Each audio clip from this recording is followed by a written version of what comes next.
Karen Stangram and welcome to Conquer Crochet, the channel for tips, tricks and techniques for conquering your crochet. If you're new here, please consider subscribing and hitting the notification bell so that you don't miss a single stitch. If you'd like to join us on any of our social media, we are at Conquer Crochet. There is a Conquer Crochet community group where we can share our ideas and our troubles and go, hang on, I don't know how to do this. So that's always really useful to have at your fingertips. Everything that I have done in this video, I have already done a techniques video for you, and I will link them all up in the cards as and when we get to those parts of the video. Today's video, I'm going to be showing you something slightly different. I'm going to be letting you into my world. And I decided I wanted to use my granny squares to actually make a blanket. Now I could have made just a continuous granny square that grew and grew and grew, but I wanted to do something a little bit different. So I found this amazing book called Pixel Crochet. It's by Meur, I think you pronounce her surname. I'll put a link in the descriptions below. There are lots and lots and lots of ideas in here for things that you can do with your crochet, with your granny squares rather. I've chosen to do a fox blanket because I'm a huge fox fan, and this is how I go from start to finish, from finding the book to going to look for the patterns, choosing my yarns, how I actually do each of the steps, and then seeing the finished product at the end. So if you're excited to get going, give me a thumbs up and let's do this. So as I said before, I went through the Pixel Crochet book and I decided I wanted to make a fox blanket. So I chose this fox blanket from the book, and this blanket is a 14 by 14 square. That means there's 196 squares that I need to crochet. So I decided that I didn't want to do the green background, I wanted to do a blue background because that fits in better with my colour scheme at home. So I did 94 blue, and then I had to do 72 of this, they called it mustard, but it's sort of a foxy orange colour. And it also involved an awful lot of sewing in of ends. Welcome to my dining room. So here's the book we're using, it's Pixel Crochet. And to make our granny squares I used a 5mm hook. I needed a pair of scissors for snipping off my ends and a needle for sewing in those ends. And here is what 196 granny squares actually looks like, minus a couple that we're going to add on to the end now. Yay! Excellent. So the next stage is to block my granny squares. So I'm putting a heat resistant mat down on my table, which is really useful for protecting the surface, and I'm using my son's old play mats to actually put the pins into to keep my granny squares in shape. I'll put a link in the description to everything that I'm using in today's video so that you can go and have a look and see if it's something that you would like to use yourself. So to make my blocking spaces, I'm actually using something I used in the video for blocking granny squares, which I'll link in the cards above. Just to make sure that I've got the right spaces, I'm using pins which have a larger head on them so that my granny squares won't slip off. So if I'm putting the pins into each of the four corners, I'm then going to lift off the mat so I know that I've got the right size. When I want to make my next one, I know it will be exactly the same size. So I'm going to put the four corners into another one.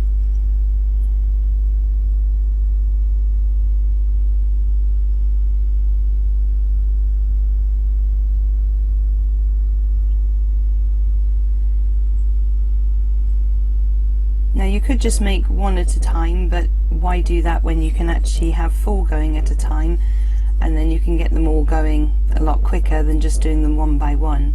You could, if you wanted to, fill the whole mat. That would actually take you a long time to set up, but at least then you'd be able to maybe block most of them in one go, and it saves a lot of faff if you're going to be using an iron, or if you're going to be using water. It's a lot easier to just have a few going at the same time. So I'm going to set up my last one now. I'm setting them up closer to the camera so that you can see what I'm doing with each of the things. need to be very careful when you're putting the pins in. You don't push them through too far, otherwise they will go through onto your table. As I said, I've got a protective mat underneath my play square blocks, so it's a little less likely that I'm going to scratch the table underneath. You then take your granny squares and you place the 4 corner chain spaces over the 4 pins that we've already put in, and make sure that they're sort of as flat as they can be.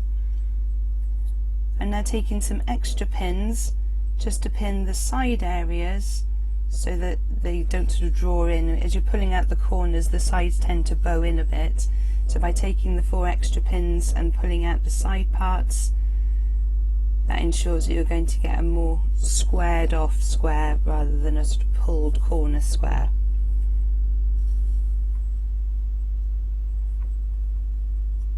You then need to repeat the process of putting on your corners of your granny squares and putting the extra side pieces in for each of the granny squares you wish to block in this session. So getting them all ready at the start so you're ready to go. So there are different methods of blocking your granny squares. You could use a spray bottle with water.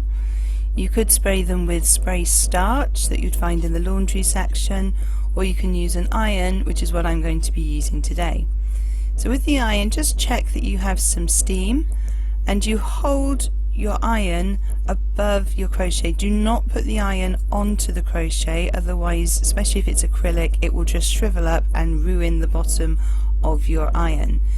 So just moving the iron over each of the squares, making sure that they're nice and relaxed. The iron will relax, the steam from the iron will relax the fibres, and then that's what will help you to keep the squares squared. Okay, so going over each of the blocks to make sure that there is steam coming out but not getting too close. So another good reason for using the pins is that if you find you've touched a pin, then hopefully it won't have melted onto your iron, but you know that you've got a bit too close. So this is using the iron method to block your granny squares.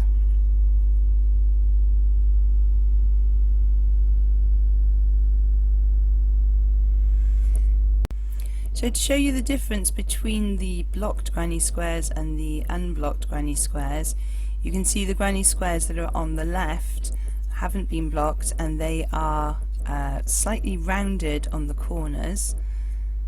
Just take those pins out there. I actually changed the way I blocked these granny squares, and I put 2 pins on each side in each of the chain spaces, as it was actually easier to get them on and off, and I think it actually gave a slightly squarer granny as well. So there's the first granny square. So I'm just going to speed up the video a little bit here so I can get all of the granny squares for you.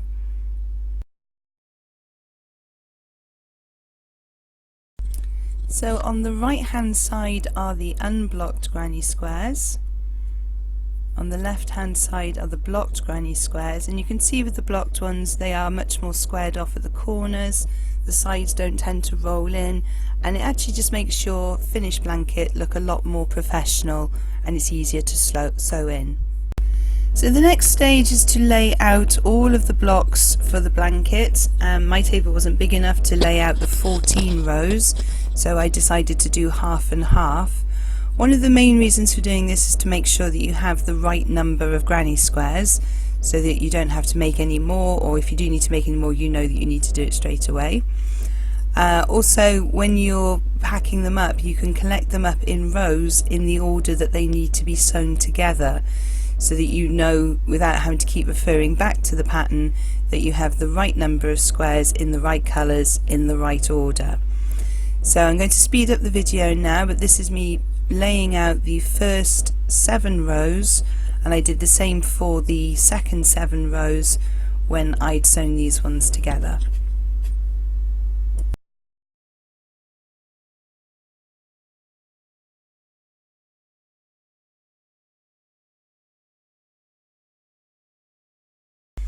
So So here you can see in this photograph there are the 7 rows with all of the correct granny squares in them, and I'm just checking them off against the pattern to make sure they're in the right order before I stack them.